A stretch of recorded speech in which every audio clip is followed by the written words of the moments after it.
Welcome back to episode 20 in the Book of Docs. I'm Vadd. We are still on the Ragnarok map and we are working our way through these prime tier dinos. I am out here on my Fire Manticore Prime. We've got a head buff. We have our riot gear. We have it 100% imprinted. We've got a max level saddle and we are going to try and take on that Poison Golem Prime.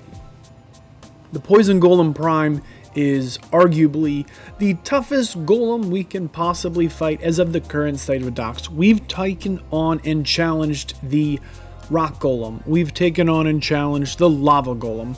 But the Poison Golem is top tier out of the Prime Golems. You can see there with our Fire Manticore that we seem to be healing it. I was told that these fire turrets, these poison turrets, could be taken down with a breath attack. I did not have any success here with my Fire Manticore Prime taking on this Lava Golem Prime.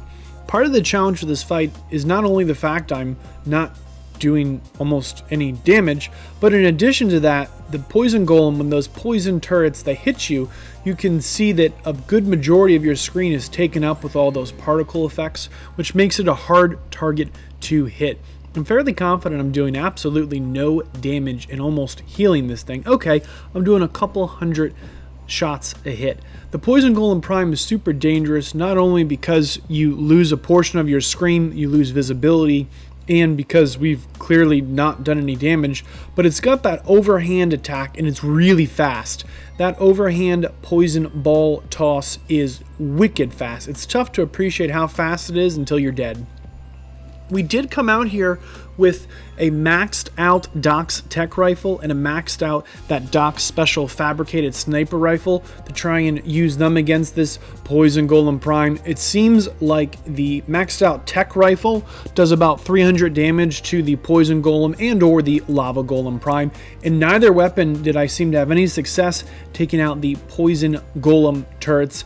The Docs exploding sniper rifle bullets, they did a lot more damage to the Poison Golem Prime. With a maxed out rifle, it's about 3,000 damage done. Again, with that Lava Golem Prime, the tech rifle does around 300 damage to the Golem. I don't think it's a winning strategy, and I had no success taking out the Lava Golem flame turrets with a maxed out tech rifle from point blank range. I'm just running in here naked, praying that I can get a few shots in.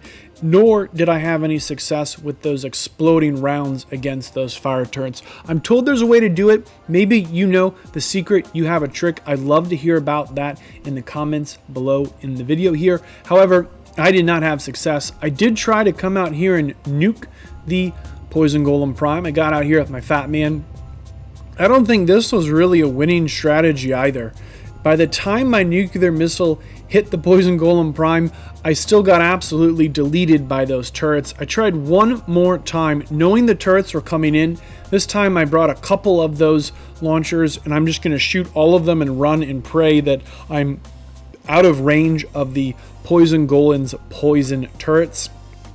Again, I think this is a really expensive way to kill this to kill this wild Prime, to be firing multiple blasts. You can see it took pretty heavily reduced damage from those blasts. With 3 of those nuclear missiles hitting them, it wasn't enough to take it down, and we still ended up getting killed. I made my way back. I burned through another 6 of these Poison Golem Prime nuclear missile attacks, and we almost got it.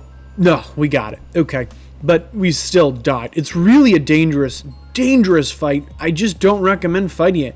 Last time we were out with our Corruption Stone in a Penguin, that Penguin Pygmy for that maximum defense. This time we have our Ice Manticore Prime. We're going to go out here with our set of Chitin. We also have, again, Max Saddle, Corruption Stone, Head Buff, 100% imprinted. We're going to run potions the entire fight. We do almost no damage again. Slightly more damage than our Fire Manticore Prime, but not enough to justify trying to take on this fight with our Ice Manticore Prime. And with both the Riot Gear and the chitin, both those Dox enhanced armor sets, we still took the burn damage from this Poison Golem Prime.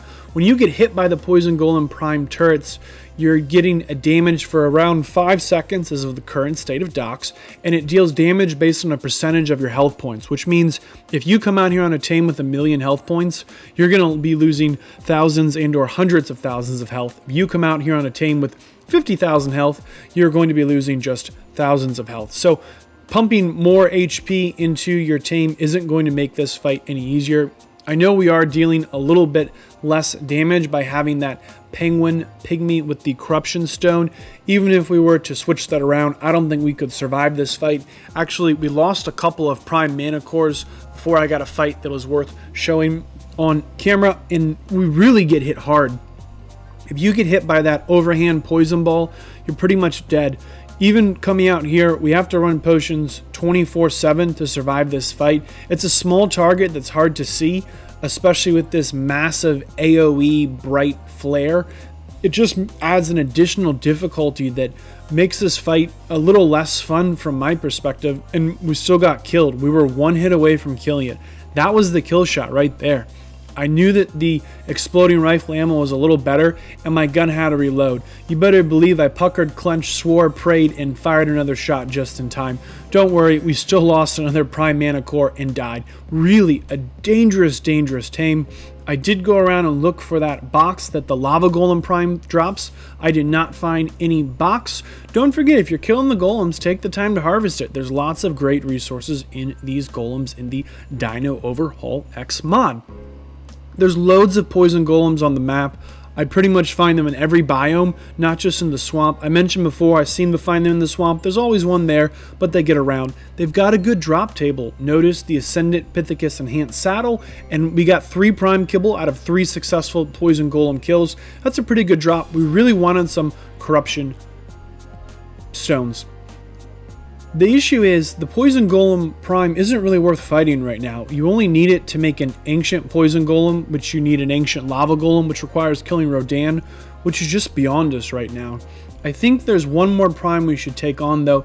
It's the Ice Dragon Prime. We're out here on our Apex Dragon. Here's the strategy. We're going to try and pop it once with our nuclear missiles here, those Dox mini nukes, the Dox Fat Man launcher. We're going to get one good pop on it, and if that doesn't kill it, then I feel like we can survive the fight long enough to finish it off.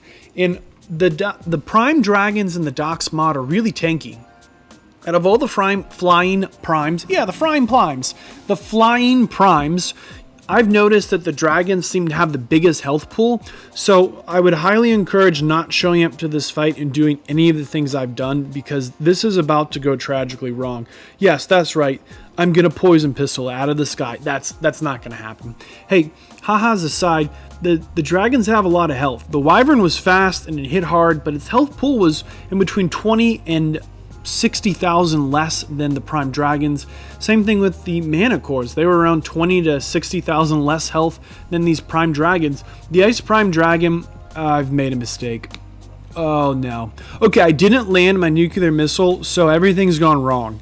This is the worst possible scenario. We are not fast enough and this thing hits way too high. Things to know about the ice prime dragon. It's got multiple breath attacks. You're gonna see sometimes here we get hit for 4,000, sometimes a couple hundred. Not only does it have multiple breath attacks, but we want to avoid the dragon bite. And again, it deals damage that's not only slowing us down, but also taking off, if I'm reading that correctly, a percentage of our health points. So you can't just pump health and bring all the potions and think you can run this thing down.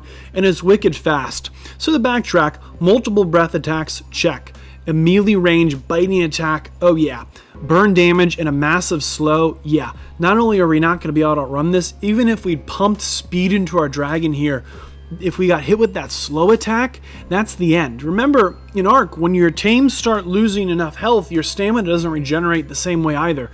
So we're in a little bit of a terrible position here, but I noticed something. The Prime Dragon's attack pattern was these big wide sweeps. As long as I didn't stay still, it would take this big long flight pattern, and that gave my potions time to regenerate me, and I don't stop running potions the entire fight. I run potions all fight long. You're not going to see them turn off on screen I showed up with the Dox medium, the Dox large, the Dox small. I brought all 3 of the 3 potions we currently have learned about and have access to, and I don't stop using them. I actually was pretty surprised that I was able to survive for as long as I'm able to survive in this fight. I don't think I'm going to win this fight, but I think the odds are on my side. As the fight goes on, it goes longer and longer. I realize I'm wrong. I actually have a shot at winning this fight. I've got the Apex Ice Prime Dragon down under half.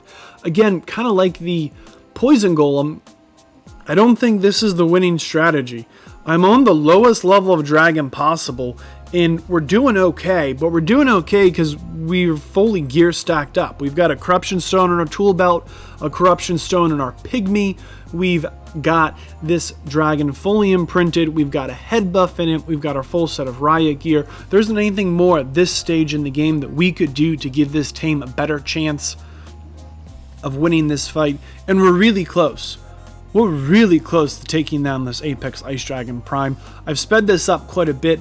It was a very long fight, mostly of me flying in straight lines, silently swearing under my breath as I drank potion after potion. It wasn't very charming. I was not having fun. To finish this dragon off, and it just takes off.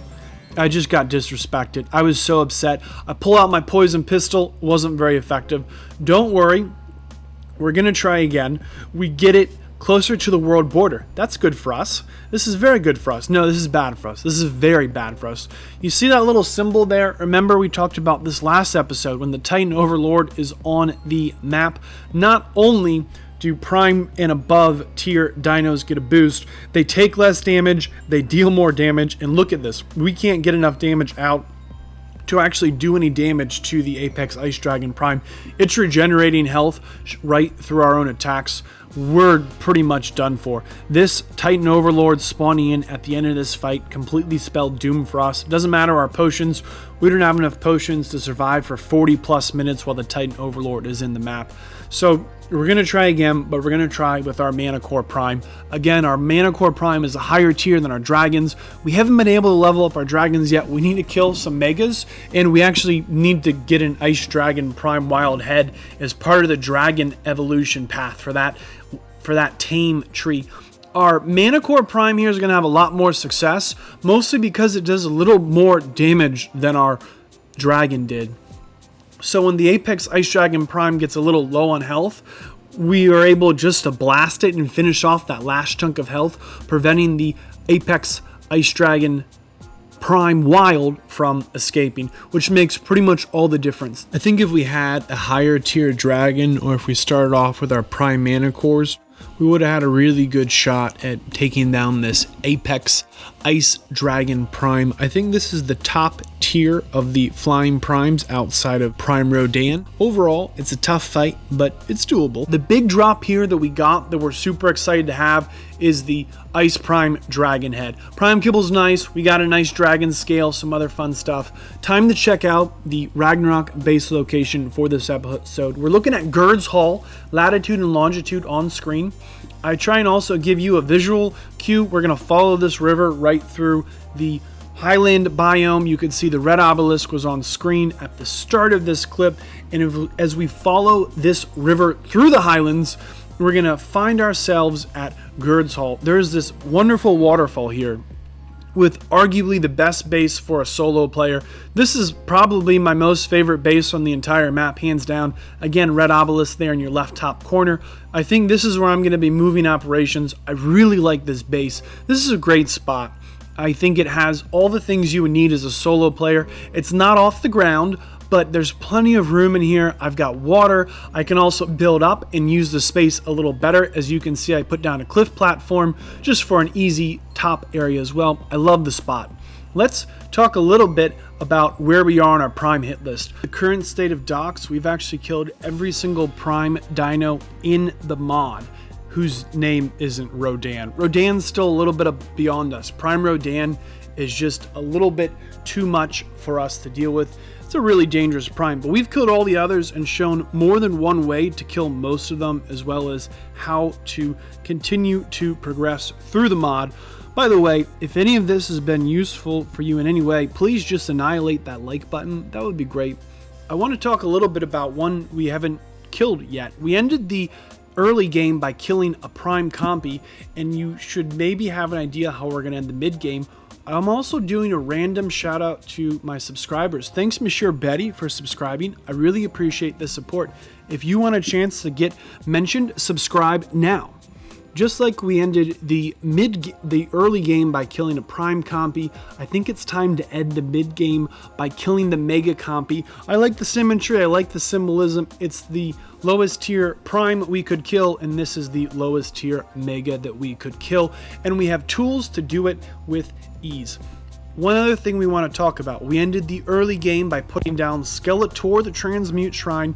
We're going to want to be working towards a Mega Rex. See on screen, it says Titan Killer. That's what it is. It's a Titan Killer. And we need to do some more sacrificing to get that happen. Remember when we learned about how to tame those pygmies, and then we evolved it to an Apex Pygmy, and then we took that Apex Pygmy and we turned it into a prime tier dino.